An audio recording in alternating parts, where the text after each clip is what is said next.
Kalvari Lent கால தியானங்கள். கர்த்தருடைய பரிசுத்த நாம மாத்திரம் மகிமைப்படுவதாக. கர்த்தர் நல்லவர், அவர் கிருபை என்றும் உள்ளது. இந்த வீடியோவை பார்த்து கொண்டிருக்கிற உங்கள் அனைவருக்கும் இயேசுவின் ஈடு இணையற்ற நாமத்தினாலே வாழ்த்துதலை தெரியப்படுத்திக் கொள்ளுகிறேன். கர்த்தருடைய வார்த்தை எப்படியாவது பார்க்கிற ஜனங்கள், கேட்கிற ஜனங்கள் காதிலே விழ வேண்டும், அவருடைய இருதயத்திலே பாய வேண்டும். எப்படியாவது இயேசு கிறிஸ்து எதற்காக இந்த உலகத்தில் வந்தார், எதற்காக மரித்தார், எதற்காக இரத்தத்தை சிந்தினார், அந்த காரியங்களை ஜனங்கள் அறிந்து கொள்ள வேண்டும். அந்த இரத்தத்தின் மீட்பு என்ன என்று அவர்கள் அறிந்து கொள்ள வேண்டும் என்று இப்படியாய் இந்த மீடியா ஊழியத்தை செய்கிறதான IMTV சேனல், அந்த குழுவின் அனைவருக்கும் இயேசுவின் நாமத்தினாலே, இயேசு உன்னை நேசிக்கிறார் குழுவின் சார்பாக நன்றியை தெரியப்படுத்திக் கொள்ளுகிறோம். கர்த்தர் நல்லவர். இந்த நாளிலே இந்த லெந்து கால தியானத்திற்கு நாம் கடந்து வந்திருக்கிறோம். இந்த நாளில் கர்த்தருடைய வார்த்தையை பகிர்ந்து கொள்ளும்படியாய் அடியேனுக்கு கொடுக்கப்பட்ட வேத வார்த்தையின் தலைப்பு, இயேசு கிறிஸ்துவின் இரத்தத்தினாலே நமக்கு மன்னிப்பு. சிலுவையின் மூலமாய் இயேசு கிறிஸ்துவின் இரத்தத்தினாலே மட்டுமே நமக்கு ரட்சிப்பு, நமக்கு மன்னிப்பு என்கிறதான தலைப்பிலே கர்த்தருடைய வார்த்தையை நான் பகிர்ந்து கொள்ள வாஞ்சையாய் இருக்கிறேன். அதற்கு முன்பதாக கண்களை மூடி ஒரு நிமிடம் கர்த்தருடைய கரத்திலே நம்மை ஒப்பு கொடுப்போம். அவருடைய வார்த்தை நம்முடைய இருதயத்தை உணர்வுள்ளதாய் மாற்றட்டும். அதன்படியாய் நாம் செயல்படுவர்களாய் மாறுவோம். கர்த்தருடைய கரத்திலே நாம் ஒப்பு கொடுத்து வேண்டுதல் செய்வோம். அவர் நாமம் இயேசு கிறிஸ்து, அவர் நாமம் இயேசு கிறிஸ்து, அவர் நாமம் இயேசு கிறிஸ்து, அவர் நாமம் இயேசு கிறிஸ்து. வானத்திலும் இந்த பூமியிலும் வல்லமையாய் ஒரு நாமம் உண்டு. வானத்திலும் இந்த பூமியிலும் வல்லமையான ஒரு நாமம் உண்டு. மனுஷருக்குள்ளே வல்லமையான் வேறொரு நாமமில்லை. மனுஷருக்குள்ளே வல்லமையான வேறொரு நாமமில்லை. அவர் நாமம் இயேசு கிறிஸ்து, அவர் நாமம் இயேசு கிறிஸ்து, அவர் நாமம் இயேசு கிறிஸ்து, அவர் நாமம் இயேசு கிறிஸ்து. அவர் நாமத்தில் மன்னிப்பு உண்டு, அவர் நாமத்தில் ரட்சிப்பு உண்டு. அவர் நாமத்தில் மன்னிப்பு உண்டு, அவர் நாமத்தில் ரட்சிப்பு உண்டு. அவர் ரட்சிக்கப்படுவதற்கென்று வேறே நாமம் நமக்கில்லையே. அவர் நாமம் இயேசு கிறிஸ்து, அவர் நாமம் இயேசு கிறிஸ்து, அவர் நாமம் இயேசு கிறிஸ்து, அவர் நாமம் இயேசு கிறிஸ்து. அப்பா, உம்முடைய இரத்தத்தினாலே எங்களுக்கு ரட்சிப்பு உண்டு ஆண்டவரே. உம்முடைய இரத்தத்தினாலே எங்களுக்கு மன்னிப்பு உண்டு ஆண்டவரே. அப்பா, இதை நாங்கள் அறிந்திருக்கிறோம். அறியாத ஜனங்கள் அறிந்து கொள்ளட்டும் ராஜா. உம்முடைய நாம மாத்திரம் மகிமைப்படட்டும். பாவத்தில் இருக்கிறவர்கள் ரட்சிப்புக்குள்ளாய் வரட்டும். உம்முடைய இரத்தத்தினாலே கழுவீராக. எங்களை முழுமையாய் உம்முடைய கரத்தில் ஒப்பு கொடுக்கிறோம் கர்த்தாவே. நீங்கள் நடத்துங்க, உணர்த்துங்க, பேசுங்க. இயேசுவின் நாமத்தினாலே ஆமேன், ஆமேன். மறுபடியுமாக இதை பார்த்து கொண்டிருக்கிற உங்கள் அனைவரையும் இயேசுவின் நாமத்தினாலே, இயேசு உன்னை நேசிக்கிறார் குழுவின் சார்பாக வாழ்த்துகிறோம், நன்றியை தெரியப்படுத்திக் கொள்கிறோம். கர்த்தருடைய வார்த்தைக்கு நாம் கடந்து செல்வோம். இந்த நாளில் கொடுக்கப்பட்ட வேத வாக்கியம் கொலேசியர் 1ஆம் அதிகாரம் வசனங்கள் 13-14. கொலேசியர் 1ஆம் அதிகாரம் வசனம் 13-14 இப்படியாய் சொல்லப்பட்டிருக்கிறது. 13ஆம் வசனம், இருளின் அதிகாரத்தினின்று நம்மை விடுதலையாக்கி தமது அன்பின் குமாரனுடைய ராஜ்யத்திற்கு உட்படுத்தினவருமாய் இருக்கிற பிதாவை ஸ்தோத்தரிக்கிறோம். 14வது வசனம், குமாரனாகிய அவருக்குள் அவருடைய இரத்தத்தினாலே பாவ மன்னிப்பாகிய மீட்பு நமக்கு உண்டாயிருக்கிறது என்று கர்த்தருடைய வேதம் இப்படியாய் சொல்லப்பட்டிருக்கிறது. பரிசுத்த பவுல் இந்த கொலேசியர் பட்டணத்திற்கு கடிதத்தின் மூலமாக எழுதப்பட்டதான வார்த்தை, அந்த கொலேசிய பட்டணத்திலே அந்த கிறிஸ்தவர்கள், அந்த முரட்டு வேத புரட்டாளர்கள், வேதத்தை பற்றி மாறாக சொல்லுகிறவர்கள், அநேக காரியங்கள் அந்த கொலேசு பட்டணத்திலே நடந்து இருக்கிறது. அவர்களுக்கு பவுல் எழுதுகிறான கடிதத்தில் இப்படியாய் சொல்லப்பட்டிருக்கிறது. ஜனங்களுக்காக எழுதப்பட்ட கடிதம் தான் இந்த கொலேசியர் 1ஆம் அதிகாரம் இந்த 13ஆம் வசனம் 14ஆம் வசனத்திலே வாசித்தபடி மறுபடியும் நான் வாசிக்கிறேன். இருளின் அதிகாரத்தினின்று நம்மை விடுதலையாக்கி. இருளின் அதிகாரம் என்று சொல்லப்படும் போது, இருள் என்று சொன்னால் அந்த பிசாசுக்குரியதாய் நாம் அறிந்திருக்கிறோம். ஒரு இருளின் வாழ்க்கை என்று சொல்லப்பட்டுமானால் பிசாசுடைய வாழ்க்கை, பிசாசுக்கு உரிதான வாழ்க்கை தான் அந்த இருள் ஆதிக்கும். அந்த பிசாசுடைய வாழ்க்கையில் வாழ்ந்து கொண்டிருக்கிற, பாவ வாழ்க்கையில் வாழ்ந்து கொண்டிருக்கிற ஜனங்களை விடுதலை ஆக்க வேண்டும் என்பதே கர்த்தருடைய ஆவலாய் இருந்திருக்கிறது. பாருங்க, இருளின் ஆதிக்கத்தில் நின்று நம்மை விடுதலையாக்கி, பிசாசின் அந்த இருளில் இருந்து நம்மை விடுதலையாக்கி தமது அன்பின் குமாரனுடைய ராஜ்யத்திற்கு, தமது அன்பின் குமாரனுடைய ராஜ்யத்திற்கு என்று சொல்லப்படும் போது தமது பரலோக ராஜ்யத்திற்குள்ளாய் அழைத்து செல்லும்படியாய் கர்த்தராகிய இயேசு கிறிஸ்து, பாருங்க, பிதாவை ஸ்தோத்திரிக்கிறோம், நம்மை ஆசையாய் தெரிந்து கொள்ளப்பட்டவர், ஆசையாய் நம்மை பரலோகத்திற்கு அழைக்க வேண்டும், அழைத்து செல்ல வேண்டும் என்று விரும்புகிறவர் பிதா. அவருக்கு ஸ்தோத்திரத்தை தெரியப்படுத்துகிறோம் என்று பவுல் சொல்லுகிறார். அடுத்ததாக, குமாரனாகிய அவருக்குள். எனக்கு அன்பான ஜனமே, இந்த நாட்களிலே நாம் யாருக்குள் வாழ்ந்து கொண்டிருக்கிறோம்? அந்த இருளின் ஆதிக்கத்திற்குள்ளாக வாழ்ந்து கொண்டிருக்கிறோமா? பிசாசிற்குள்ளாக வாழ்ந்து கொண்டிருக்கிறோமா? பிசாசின் ஆசைகளுக்கு அடிபணிந்து அடிமையாய் அதற்குள்ளாக வாழ்ந்து கொண்டிருக்கிறோமா? அல்லது கிறிஸ்துவுக்குள் வாழ்ந்து கொண்டிருக்கிறோமா? நாம் சிந்தித்து பார்க்க வேண்டிய தருணமாய் இருக்கிறது. எனக்கு அன்பான ஜனமே, நீ ஒரு பாவத்திலே, நீ ஒரு பாவியாய் பிசாசின் இருளின் ஆதிக்கத்திலே வாழ்வாய், நீ அந்த பாவத்திற்குள் வாழ்வாயானால், அவனுடைய அடிமைத்தனத்தில் இருப்பாயானால், உனக்கு மன்னிப்பு இல்லை, உனக்கு பரலோகம் இல்லை. ஆனால் அதை மன்னிக்கிறவர் இயேசு கிறிஸ்து எனக்காக சிலுவையை சுமந்தார். அந்த சிலுவையிலே ரத்தம் சிந்தி, அந்த ரத்தத்தின் மூலமாய் எனக்கு மன்னிப்பு உண்டு.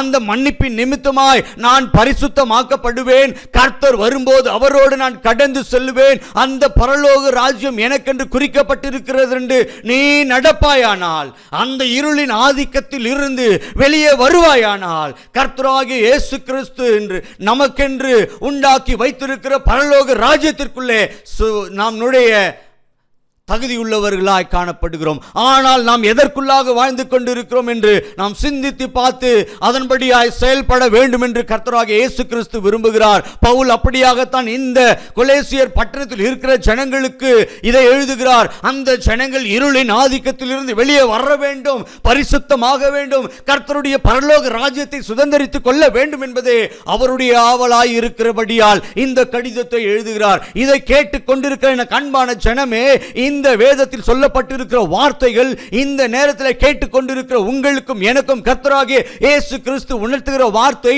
இருளின் ஆதிக்கத்திலிருந்து வெளியே வாங்க, பிசாசின் ஆதிக்கத்திலிருந்து வெளியே வாங்க, பரிசுத்தமாக்கி உன்னை மன்னித்து நான் பரலோகம் அழைத்து செல்ல வல்லவராய் இருக்கிறேன் என்று கர்த்தராகிய இயேசு கிறிஸ்து சொல்லுகிறார். அதற்காகத்தான் மனிதனாக இந்த உலகத்திலே வந்தார். குமாரனாகிய அவருக்குள் அவருடைய இரத்தத்தினாலே பாவ மன்னிப்பாகிய மீட்பு நமக்கு உண்டு. அவருடைய இரத்தத்தினாலே மாத்திரமே நமக்கு மன்னிப்பு உண்டு. அவருடைய இரத்தத்தினால் மாத்திரமே நமக்கு மீட்பு உண்டு. அவருடைய இரத்தத்தினால் மாத்திரமே நமக்கு ரட்சிப்பு உண்டு. வேறு எந்த ஒரு இரத்தத்தினாலும் அல்ல. எனக்கு அன்பான ஜனமே, சற்று சிந்தித்து பாருங்கள். இப்போது இருக்கிறதான காலகட்டத்திலே ஒரு கூட்டம் நான் செய்கிறதான பாவத்திற்கு, என் குடும்பம் இருக்கிற பாவத்திற்கு, குடும்பம் செய்கிற பாவத்திற்கு ஒரு பாவ விமோசனம், ஒரு பரிகாரம். நான் போய் ஒரு இடத்திலே ஒரு விக்கிரகத்திற்கு முன்பாக இந்த ஒரு கோழியை அறுத்து அதனுடைய இரத்தத்தை தெளித்து என்னுடைய பாவங்களை நான் மன்னிப்புக்குள்ளாய் கொண்டு செல்வேன் என்று ஓடிக்கொண்டிருக்கிறது. ஒரு கூட்டம் ஆட்டை பலியாக செலுத்தி அந்த இரத்தத்தின் வழி நான் மன்னிப்புக்கப்படுவேன் என்று நம்பிக்கொண்டிருக்கிறது. இன்னொரு கூட்டம் மாடு, இன்னும் எத்தனை மிருகங்கள் இருக்கிறதோ அவைகளை வெட்டி அந்த இரத்தத்தை பலியாக செலுத்திக் கொண்டிருக்கிறார்கள். எனக்கு அன்பான ஜனமே, எந்த கூட்டம் அப்படி நம்பிக்கொண்டு, எந்த கூட்டம் அந்த கோழியோ ஆடோ மாடையோ பலி செலுத்தி அந்த இரத்தத்தின் மூலமா எனக்கு விடுதலை உண்டு என்று நினைக்கிறார்களோ, அவர்கள் எந்த தெய்வத்தை வணங்குகிறார்களோ அந்த மதத்தில் இருக்கிறதான வேதம், ரிக் வேதம் சொல்லுகிறது, ஒரு பரிசுத்தமுள்ள இரத்தம் மாத்திரமே மனிதனுடைய பாவத்தை மன்னிக்க கூடியதாக இருக்கிறது என்று அந்த வேதம் சொல்லுகிறது. அப்படியானால் அவர்கள் செலுத்துகிறதான கோழியினுடைய இரத்தம் பரிசுத்தம் உள்ளதா? அவர்கள் செலுத்துகிறதான ஆட்டினுடைய இரத்தம் பரிசுத்தம் உள்ளதா? அவர்கள் செலுத்துகிறதான மாட்டினுடைய இரத்தம் பரிசுத்தம் உள்ளதா? இல்லவே இல்லை. ஆனால் அவர்கள் நம்பிக்கொண்டிருக்கிறார்கள். இதை கேட்டுக்கொண்டிருக்கிற என் அன்பன் ஜனமே, நீங்கள் அப்படி இருந்தீர்களா, இருக்கிறீர்களா, நினைத்து கொண்டிருக்கிறீர்களா? இப்படி செய்யலாமா, இப்படி செய்தால் எனக்கு மன்னிப்பு உண்டா என்று யோசித்துக் கொண்டு இருக்கிறீர்களா? வேண்டாம், யோசிக்க வேண்டாம், யோசிக்கவே வேண்டாம். ஏனா நம்முடைய பாவங்களை மன்னிக்க ஒரே ஒரு இரத்தம், கர்த்தராகிய இயேசு கிறிஸ்துவினுடைய பரிசுத்தம் உள்ள இரத்தம். அவரே பரிசுத்தர். அவரை என்று வேறு யாரும் பரிசுத்தர் அல்ல. நான் பரிசுத்தராய் இருப்பது போல நீங்களும் பரிசுத்தமாகுங்கள் என்று கர்த்தர் சொல்லுகிறார். எனக்கு அன்பானவர்களே, மல்கியா 1 கொரிந்திலே இப்படியாய் சொல்லப்பட்டிருக்கிறது, கர்த்தராகிய இயேசு கிறிஸ்து மனிதனை எதற்காக இந்த பூமியிலே உருவாக்கினார் தெரியுமா? தேவ பக்தியுள்ள சந்ததியை பிறப்பிக்க, தேவ பக்தியுள்ள சந்ததியை ஜனிப்பிக்க வேண்டும் என்பதற்காக ஆதாமையும் ஏவாளையும் இந்த உலகத்திலே மனிதனாய் படைத்தார். இந்த உலகத்தை நிரப்ப வேண்டும் என்று ஆசைப்பட்டார். அவருடைய சாயலிலே உருவாக்கினார். ஆனால் கீழ்ப்படியாமையால், மீறுதலினால் குற்றம் செய்தார்கள், பாவம் செய்தார்கள், பாவிகள் ஆனார்கள். அவர்களுடைய வழி சந்ததியிலே வந்த நாமும் பாவிகளாகத்தான் வாழ்ந்து கொண்டிருக்கிறோம். கர்த்தராகிய இயேசு கிறிஸ்துவின் ஆசை அது அல்ல. அவருடைய வலது பாரிசத்திலே நமக்கென்று உண்டாக்கி வைத்திருக்கிற அந்த பரலோக ராஜ்யத்திலே நாம் வீற்றிருக்க வேண்டும் என்பதற்காகவே கர்த்தர் நம்மை உருவாக்கினார். அந்த ஆசையோடு தான் கர்த்தர் மனிதனை உருவாக்கினார். அவனுடைய பாவத்தின் நிமித்தமாய் பாவிகளாய் அந்த பரலோக ராஜ்யத்திற்குள்ளாய் நுழையக்கூடாதபடிக்கு நாம் தடைப்பட்டிருக்கிறோம். தடை செய்தது பிசாசின் வஞ்சனை, பிசாசின் இருளின் ஆதிக்கம். அந்த இருளின் ஆதிக்கத்திலே வாழ்ந்து கொண்டிருக்கிற நம்மை மீட்டெடுக்க வேண்டும், பரலோக ராஜ்யத்திற்கு அழைத்து செல்ல வேண்டும் என்பதற்காக கர்த்தராகிய இயேசு கிறிஸ்து இந்த உலகத்தில் மனிதனாய் பிறந்தார், வளர்ந்தார், பாடுகளை அனுபவித்தார், சிலுவையை சுமந்தார். பார சிலுவை, பாவ சிலுவை. அந்த சிலுவையை சுமந்து அந்த சிலுவையிலே தன்னுடைய உடலில் இருக்கிறதான கடைசி சொட்டு ரத்தம் வரை சிந்தினார். எதற்காக? நமக்காக, பாவிகளாய் இருக்கிற நமக்காக. கோழியினுடைய ரத்தம் அல்ல, ஆட்டினுடைய ரத்தம் அல்ல, மாட்டினுடைய ரத்தம் அல்ல, என் குமாரனுடைய ரத்தம் இந்த ஜனங்களை, நான் உருவாக்கின ஜனங்களை பரிசுத்தமாக்கும். இந்த ரத்தம் இவர்களுடைய பாவத்தை மன்னிக்கிறதா இருக்கிறது என்று பிதா குமாரனை ஒப்பு கொடுத்தார். குமாரன் தன்னுடைய கடைசி சொட்டு ரத்தம் வரை நமக்காக சிந்தினார். அந்த ரத்தத்தின் நிமித்தமாகத்தான் நமக்கு மீட்பு, நமக்கு மன்னிப்பு. ஒரு பாவத்தில் கட்டப்பட்டிருக்கிற நம்மை, இருளின் ஆதிக்கத்தில் கட்டப்பட்டிருக்கிற நம்மை விடுதலையாக்குவதற்காகவே அவர் தன்னை பலியாய் ஒப்பு கொடுத்தார். எனக்கு அன்பான ஜனமே, நான் மறுபடியும் சொல்றேன், நம்முடைய வாழ்க்கையில நமக்கு இருக்கிறதான பாவத்தை மன்னிக்க வேண்டுமானால் அது கர்த்தராகிய இயேசு கிறிஸ்துவினுடைய விலையேற பெற்ற ரத்தம் மாத்திரமே நம்மை மன்னிக்க முடியதா இருக்கிறது. அல்லாமல் கோழியோ ஆடோ மாடோ மனிதனுடைய நரபலி ரத்தமோ இல்லை. உலகத்தை உருவாக்கிய ஒரே உன்னதங்களின் தேவன் கர்த்தராகிய இயேசு கிறிஸ்து, அவருடைய பரிசுத்தமுள்ள ரத்தம், இதுதான் நம்மை மன்னிக்கக்கூடியதாக இருக்கிறது. இந்த ரத்தம் தான் நம்மை விடுதலையாக்கக்கூடியதாக இருக்கிறது.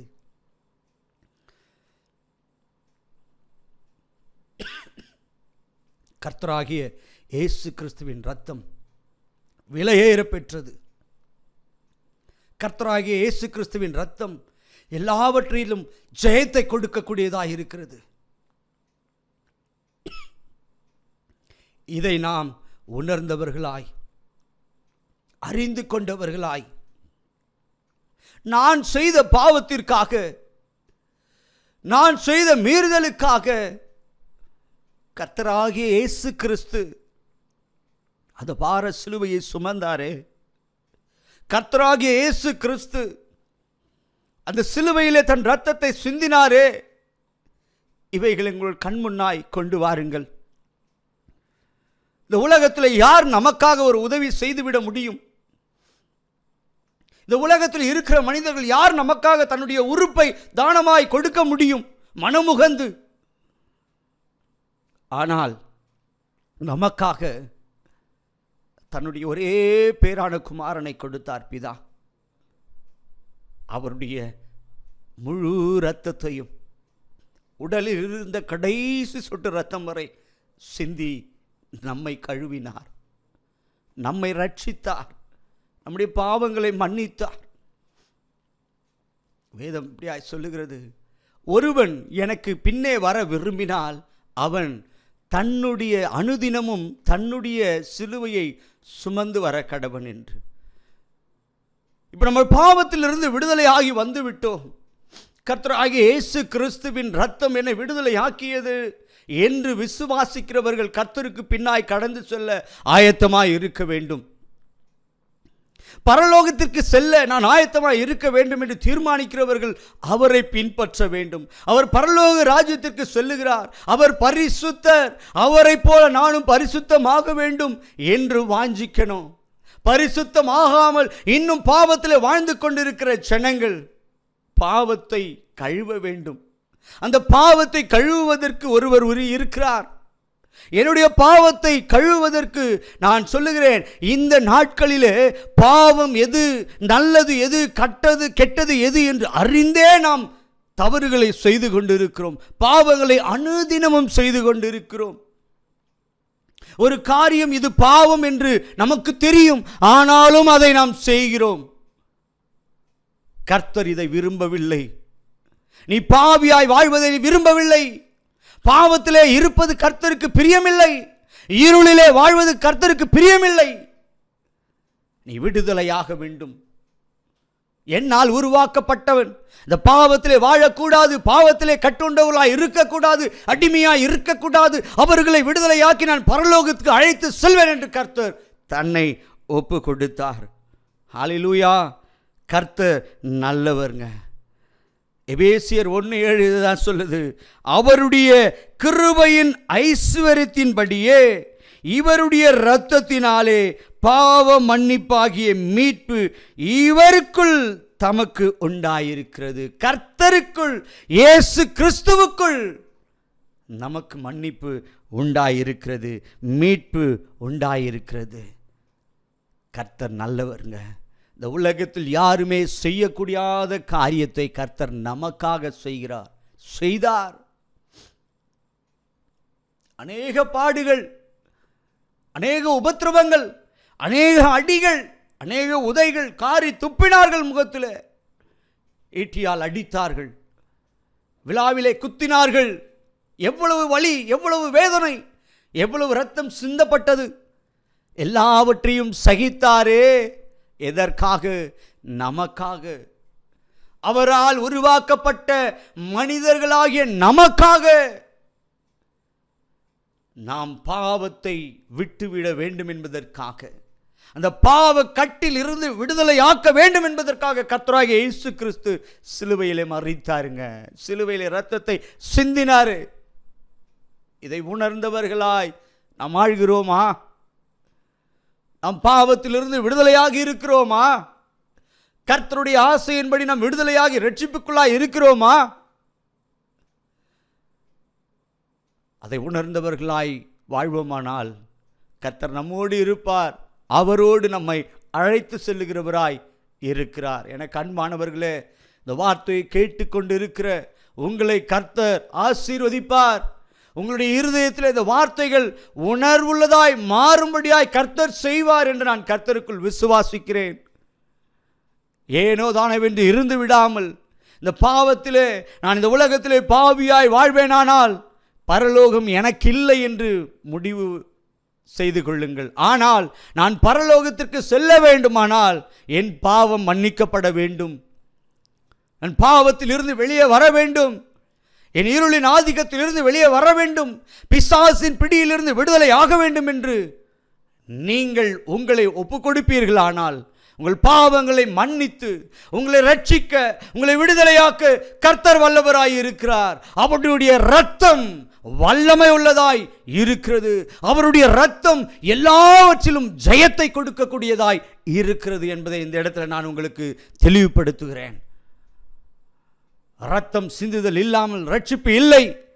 கர்த்தராகிய இயேசு கிறிஸ்துவின் இரத்தம் மாத்திரமே இந்த உலகத்திலே பாவிகளாய் வாழ்ந்து கொண்டிருக்கிற ஜனங்களை மன்னிக்கக்கூடியதாய், ரட்சிக்கக்கூடியதாய், விடுதலையாக்கக்கூடியதாய் இருக்கிறது என்பதை நான் தெளிவாக உங்களோடு பகிர்ந்து கொள்ளுகிறேன்.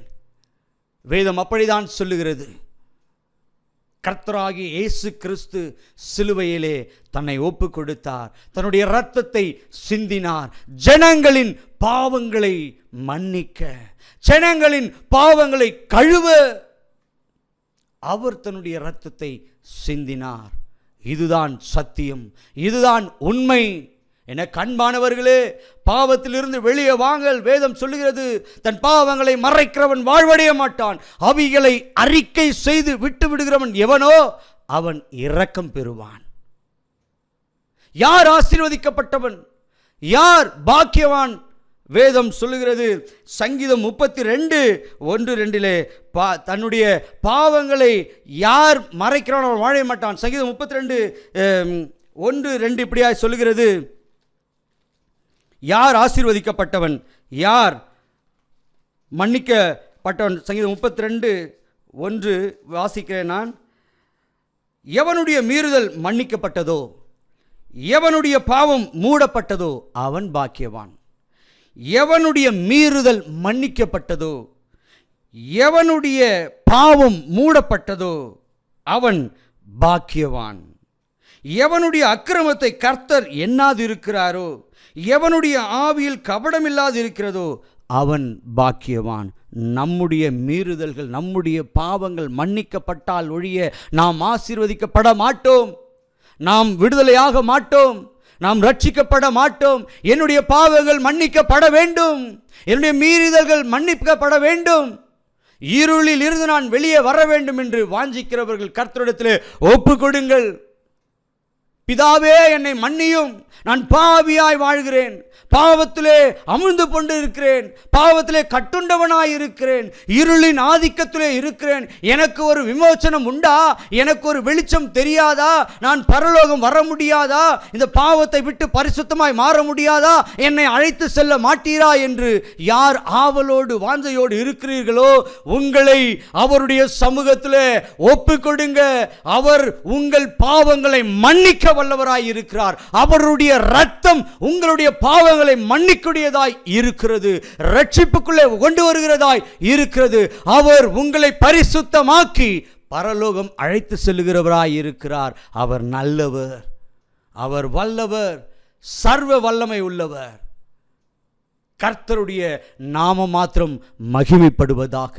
இந்த வார்த்தைகள் உங்களுக்கு உணர்வுள்ளதாய் மாறியிருக்கும் என்று நான் கர்த்தருக்குள் விசுவாசிக்கிறேன்.